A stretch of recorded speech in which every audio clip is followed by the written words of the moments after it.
Hello, today I'm going over mixtures lecture, and we're talking about mixtures in terms of chemistry, but we'll use some regular examples of mixtures to kind of provide more easily accessible examples. So you see a bowl of chicken noodle soup here in our first image, and we just talk about what a mixture is, like how do we define it? So a mixture is a physical blend of two or more components, and most matter around us exists as mixtures. Most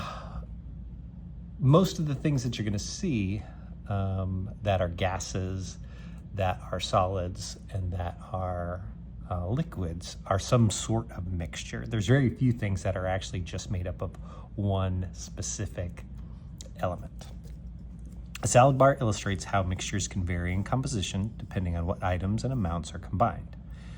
Some mixtures, like chicken noodle soup, are easy to recognize, while others, such as air, are harder to identify. So they talk about air here. We have a hard time remembering sometimes that air has mass, it has particles in it, and air is a mixture of different gas and particles, so it's a mixture. The varying humidity in air shows that even invisible mixtures can change in composition, making each example unique. Now we can subdivide these mixtures. And the first one we'll talk about is heterogeneous mixture. So take a look at these pictures because they're all examples of heterogeneous mixtures. See if you can figure out what this means before we get into that. And it's not that they're all food, although they are all food. A heterogeneous mixture is one in which the components are not evenly distributed throughout, like chicken noodle soup, where each spoonful may have different amounts of ingredients. So we have mixtures here, but it's not evenly distributed. Some chocolate chips are on one side of the chocolate chip cookie and not as many on another. You have a salad here that might have tomatoes kind of clumped together in one spot, but not in other spots. That's heterogeneous. Remember, hetero is different. This means the composition is not uniform, and different parts of the mixture can be easily identified. Such mixtures have visible differences between their substances. So we can see the differences here. It's easy for us to distinguish one section compared to another section as being different. Now the other type are homogeneous mixtures. Homo is same, and these are some examples of homogeneous mixtures. Homogeneous mixtures, on the other hand, have a uniform composition where the substances are evenly distributed. So salt water. The salt is dissolved in the water, and you're going to find an equal amount of salt in one portion of the water as you will in another portion of the water. It's even. These mixtures are also called solutions and can exist as liquids, gases, or solids, like stainless steel. Steel is a mixture of two different elements. A homogeneous mixture has only one phase, while a heterogeneous mixture has two or more phases, such as oil and vinegar forming separate layers. Okay, so some more examples again, like soda has a lot of different things in it, but soda here with no ice, all those ingredients from the soda are going to be evenly mixed. They're not clumped in some parts of this liquid. Mixtures can often be separated using physical methods that take advantage of differences in their properties.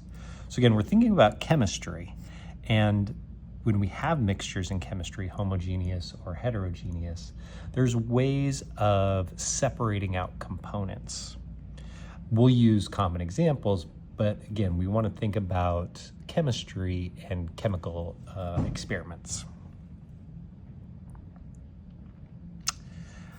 For example, oil and vinegar can be separated by pouring off the oil layer since it floats on top, or by cooling the mixture until the oil solidifies. You can see here oil and water are separated because they have different densities. They don't mix together. So we can easily separate them out. These methods rely on differences such as density and freezing point to separate the components. So here you're using the physical property to help separate them. But there's some other ways to separate out components, things that are regularly used. I have a chemical picture here, but this is like coffee in a coffee filter. Filtration is another way to separate mixtures, especially solids, from liquids in heterogeneous mixtures. A colander separates pasta from water because the holes allow the water to pass through while holding back the pasta. So in this image, you see we have some kind of solution here. They're pouring it through a filter. This will filter out any of the solids, but allow the liquid to pass through, separating out components. Similarly, a coffee filter's smaller pores trap solid coffee grounds while letting the liquid coffee pass through. This is very similar, like basically exactly the same as making your coffee. And then finally, we have one more method here of separating components. Tap water is a homogeneous mixture of water and dissolved substances that can be separated by a process called distillation. This here is a distillation apparatus. In distillation, a liquid is boiled to form a vapor. So we see this mixture here boiling, and we got some steam forming. That's going to go down this channel, which is then cooled and condensed back into a liquid. That's happening here. Hot gas going down here, cooling as it goes to go back into a liquid and dripping into this second container. When the water is heated, it turns to vapor, travels through a condenser surrounded by cold water, and then becomes liquid again in a separate container. The way this works, though, is you can see, like in this case, there's salt water. Well, water is the only thing evaporating. Salt has a much, much higher evaporation temperature.